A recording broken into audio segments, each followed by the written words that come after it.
Hello students, class 10th के math के lecture में आपका स्वागत है। आज हम कोऑर्डिनेट ज्योमेट्री का नेक्स्ट टॉपिक लेकर आपके सामने प्रस्तुत हुए हैं। तो पिछले लेक्चर में हमने डिस्टेंस फार्मूला पढ़ा था। उसमें हमने दो पॉइंट्स के बीच की डिस्टेंस कैसे निकाली जाती है ये पढ़ा था, ठीक है। तो और उसमें हमने एक दो एग्जांपल्स भी करवाए थे कि क्या क्या हमको गिवन होगा और हमें कैसे कैसे वैल्यू पुट करनी है।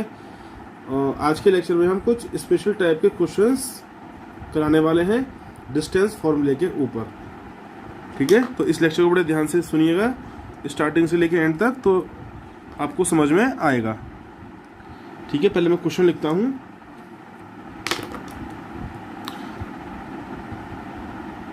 फाइंड द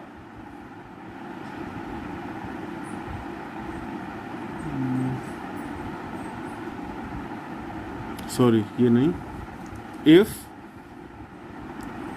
द पॉइंट जिसका नाम है P, उसके कोऑर्डिनेट्स हैं K-1, 2 is equidistant from the points A जिसके हैं कोऑर्डिनेट्स 3, K एंड B जिसके कोऑर्डिनेट्स हैं K, 5। Find the value of K। तो बड़े ध्यान से देखिएगा, ये समझ में आ गया तो इसी की जैसे क्वेश्चन आप कर पाएंगे बहुत easily. Find the values of K। तो ये क्वेश्चन है, if the point P is equidistant from the point A and B, find the value of K। तो जो पॉइंट P है वो इक्विडिस्टेंट है। इक्विडिस्टेंट का मतलब इक्वल डिस्टेंस पर, बराबर दूरी पर, किस किस से, A और B से। तो ये ब्रैकेट में जो दे रखे हैं ये इनके कोऑर्डिनेट्स हैं। तो पहले हम इसका डायग्राम ड्रॉ करते हैं।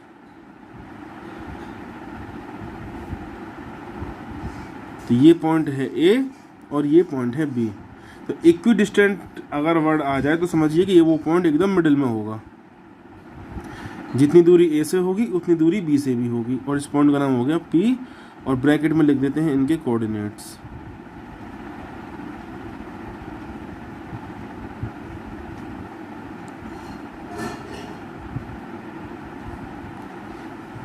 अब देखिए,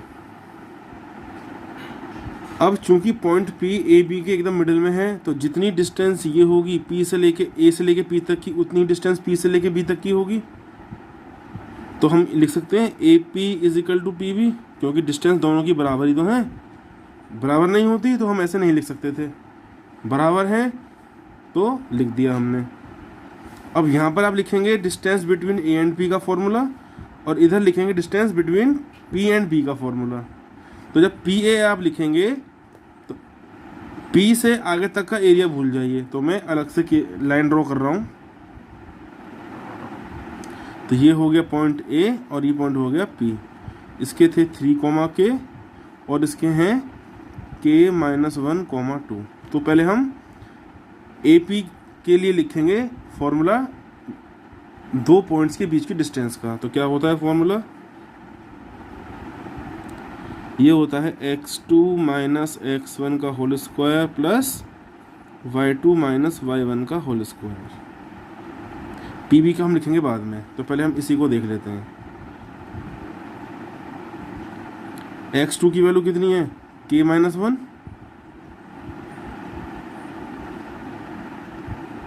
माइनस x1 की वैल्यू कितनी है, 3 का होल स्क्वायर प्लस y2 कितना है, 2 माइनस K का होल स्क्वायर। तो K-1 -3, तो K-4 हो जाएगा ये एज इट इज। अब चलते हैं, इतना तो हो गया PA तक का। अब चलते हैं PB की तरफ। तो मैं PB की लाइन ड्रॉ करता हूँ अलग से। तो ये हो गया P और ये हो गया B। अब हमें P से कोई मतलब नहीं है, जब पी ए निकाला था तो हमें पी बी से कोई मतलब नहीं था, ठीक है। तो पी के कोऑर्डिनेट्स क्या हैं, k -1, 2 और बी के हैं k, 5। तो अब देखिए x1 y1 ये होंगे और x2 y2 ये होंगे, तो यहाँ भी सेम लगेगा फॉर्मूला, ये आप लिख लेंगे डिक्टो।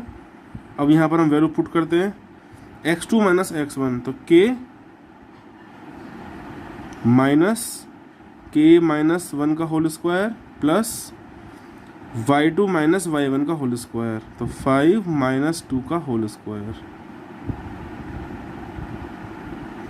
तो k से k कट जाएगा जब हम माइनस को ओपन करेंगे, तो ये क्या बचेगा 1 का स्क्वायर प्लस 5 में से 2 गया 3 का स्क्वायर। अब हम क्या करेंगे, नीचे लिखेंगे स्क्वायरिंग बोथ साइड्स। हमें यहाँ से रूट हटाना है, बिना रूट हटे काम चलेगा नहीं। तो अगर आपको आगे सॉल्व करना है तो रूट को तो हटाना ही पड़ेगा, और रूट कैसे हटेगा, जब हम दोनों साइड का स्क्वायर लेंगे। तो लिख देंगे स्क्वायरिंग बोथ साइड्स। बस कुछ नहीं करना, केवल रूट के अंदर जो लिखा हुआ है उसी को लिख देना। तो k -4 का होल स्क्वायर प्लस 2 - k का whole square is equal to 10। भाई 9 + 1 10 हो गया ना, तो ये आ गया। अब ये स्क्वायर ओपन करते हैं, तो k² प्लस 16 - का 8k प्लस का 4 प्लस का k² माइनस का 4k is equal to 10। k² हो गया 2k², 16 और 4 20 प्लस 20 माइनस का 8 माइनस का 4 माइनस का 12k इज इक्वल टू 10। 2 से डिवाइड हो सकता है, तो k², तो ये हो गया k² प्लस का 10 माइनस का 6k is equal to 5। k², ये उठ के इधर आ गया, तो माइनस ये हो जाएगा प्लस का 10 माइनस का 5 इज इक्वल टू माइनस का 6k इज इक्वल टू 0। तो k² minus 6k plus 5 equal to 0। जब आप इसको सॉल्व करेंगे तो यहाँ पर जो k की वैल्यू आएगी वो आएगी 1,5। ये आप पढ़ चुके हैं कि क्वाड्रेटिक इक्वेशन के रूट्स कैसे निकाले जाते हैं। तो अगर आप को नहीं है आइडिया तो आप मेरे पिछली वीडियो देख सकते हैं, उसमें ये आपको मिल जाएगा कि किसी क्वाड्रेटिक इक्वेशन के रूट कैसे निकाले जाते हैं। तो मुझे लगता है कि क्वेश्चन आपको समझ में आ गया होगा कि कैसे कैसे करना है, ठीक है।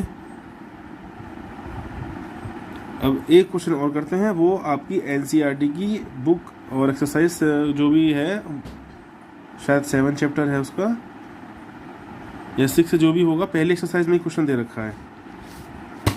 चलिए क्वेश्चन लिख लेते हैं। तो जैसा ये होगा ना बिल्कुल वैसे ही उसके दूसरे टाइप का क्वेश्चन भी हो जाएगा, बस हिंट क्या होगा वो मैं आपको दे दूंगा। चलिए क्वेश्चन लिखते हैं, फाइंड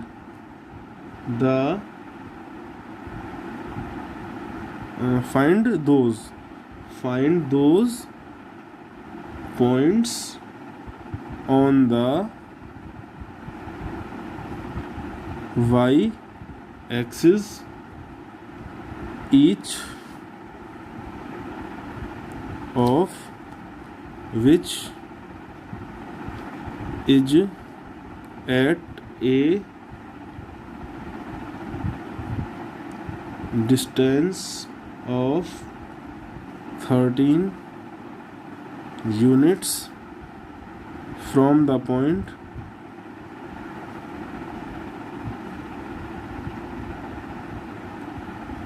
A और इसके कोऑर्डिनेट्स है -5,7।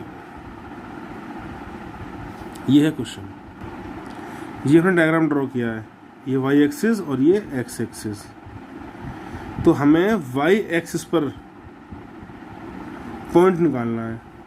तो हमें पता है कि y एक्सिस पर x तो 0 होता है, तो इस पॉइंट का जो y पर लोकेट है इसके कोऑर्डिनेट्स क्या होंगे, 0, y होंगे। चलिए, और जो पॉइंट A से 13 यूनिट्स की डिस्टेंस पे है, तो यहाँ से जो यहाँ तक की डिस्टेंस है वो कितनी है, 13 यूनिट्स है। अब ये पॉइंट यहाँ पर क्यों आया 4th में, क्योंकि x हाँ गलत हो गया, देखिए फिर से ड्रॉ करते हैं इसको। ये हो गई वाई एक्सिस और ये हो गया एक्स एक्सिस। तो हमें वाई, अब वो जो पॉइंट ए है वो है माइनस का 5 इंटू 7, ओ सॉरी माइनस का 5,7, तो एक्स माइनस में है और वाई प्लस में है, तो सेकंड क्वाड्रेंट होगा। ये हो गया पॉइंट ए जिसके कोऑर्डिनेट्स हैं ये, ठीक है।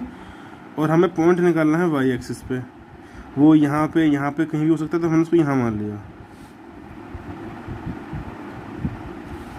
और पॉइंट का नाम लिख दिया बी। अब वाई एक्सिस पर कोऑर्डिनेट्स क्या होंगे, एक्स तो 0 होगा और वाई हमने वाई मान लिया, और ए और बी के बीच की डिस्टेंस ये रखी है 13।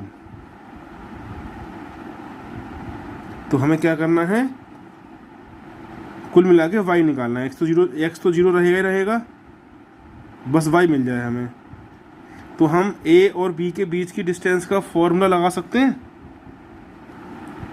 तो क्या लिख दें, A B equal to x2 minus x1 का whole square plus y2 minus y1 का होल स्क्वायर। ए बी की वैल्यू कितनी है 13, तो यहाँ 13 लिख दिया, इक्वल टू x2 0 है, माइनस माइनस प्लस हो गया, या नहीं समझ में आता तो ऐसे लिख देते हैं 0, x2 हो गया 0, माइनस माइनस x1 कितना है माइनस का 5 का होल स्क्वायर, ठीक है, प्लस y2 कितना है y, माइनस y1 कितना है 7, ठीक है। अब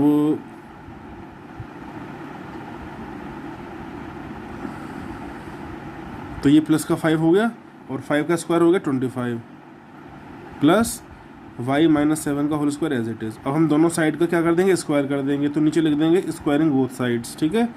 तो 13 का स्क्वायर होता है 169 equal to 25 plus y minus 7 का होल स्क्वायर।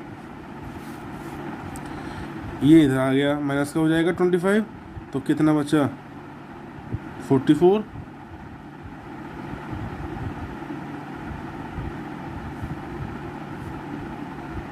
ठीक है, 144 हो गया, is equal to y minus 7 का होल स्क्वायर। अब हमने क्या किया, दोनों साइड का स्क्वायर रूट लिया, तो रूट 144 इज इक्वल टू, ये खाली y माइनस 7 बचेगा, तो 144 का स्क्वायर रूट तो 12 plus minus is equal to y minus 7। एक लाइन खींची, तो एक बार लिखा y minus 7 is equal to 12 और एक तरफ लिखा y minus 7 is equal to minus का 12, तो ये हो गया 19, दोनों ऐड हो जाएंगे, जब माइनस 7 इधर पहुंचेगा तो प्लस का हो जाएगा, तो 12 प्लस 7 19, इधर क्या होगा माइनस का 12 प्लस का 7, तो ये हो गया y is equal to minus का 5। ये आ गया। तो हमारे बिंदु क्या क्या मिले पॉइंट्स, एक तो हो गया 0,19 और एक हो गया 0, माइनस का 5, तो एक पॉइंट यहाँ भी हो सकता है। अब देखिए y 17 है तो ऊपर ही रहेगा, एक तो पॉइंट ये हो सकता है चाहे, और एक पॉइंट हमारा माइनस में है चूंकि y, तो यहाँ भी हो सकता है। लेकिन दोनों ही केस में ये डिस्टेंस 13 रहेगी। अब इसको छोड़ दीजिए अभी, क्योंकि ये 7 था, ये तो हमने मान लिया था, लेकिन अब जो y की वैल्यू वो 19 आ रही है, तो मतलब इससे तो ऊपर ही रहेगा, ये आ गया माइनस का 5, ये यहाँ रहेगा। अब क्वेश्चन में वो आपसे ये भी कह सकता है, find those points on the x axis. अब देखिए मैं डायग्राम बना देता हूँ और थोड़ा समझा दूंगा, तो कर आप खुद लेंगे। अब जो पॉइंट हमने ए माना है वो ये है, क्या है माइनस का 5 7, तो यहीं आएगा सेकंड क्वाड्रेंट में। अब हमें पॉइंट पूछ रहा है एक्स एक्सिस पे, तो हमने एक यहाँ मान लिया पॉइंट, ये हमने बी ले लिया, तो क्या होंगे इस बी के कोऑर्डिनेट्स, भाई एक्स एक्सिस पे वाई 0 होता है, ये हो गया, डिस्टेंस 13 है, ये जो भी दे रखी हो बस लगा दीजिए डिस्टेंस का फॉर्मूला। तो 13 is equal to x plus 5 का होल स्क्वायर प्लस 0 माइनस 7 का होल स्क्वायर, और आंसर आपके पास आ जाएगा। अब यहाँ भी x की दो वैल्यू आएंगी, एक पॉजिटिव और एक नेगेटिव और एक पॉजिटिव। चलिए इसको -x मान लीजिए, क्योंकि ये ओरिजिन के लेफ्ट साइड में है ना, तो एक पॉइंट यहाँ आएगा और एक पॉइंट यहाँ आएगा। डिस्टेंस 13 रहेगी, फिर भी जो भी डिस्टेंस दे रखी है वो चेंज नहीं होगी, चाहे वो पॉइंट पॉजिटिव साइड में हो या नेगेटिव साइड में हो। तो उम्मीद करता हूँ कि लेक्चर समझ में आ गया होगा ये क्वेश्चंस, ठीक है। अब इसके जैसे क्वेश्चंस अगर आपको मिलते हैं तो आप इजीली कर सकते हैं। तो नेक्स्ट लेक्चर में आपसे फिर मुलाकात होगी। Till then goodbye. और यदि आपको लेक्चर पसंद आया है तो अपने फ्रेंड्स को शेयर करना ना भूलें, और कोई डाउट है तो आप मुझसे कमेंट करके पूछ सकते हैं, मैं उसका सॉल्यूशन आपको ज़रूर दूंगा। तो बच्चों मिलते हैं फिर आपसे नेक्स्ट लेक्चर में। Till then good bye.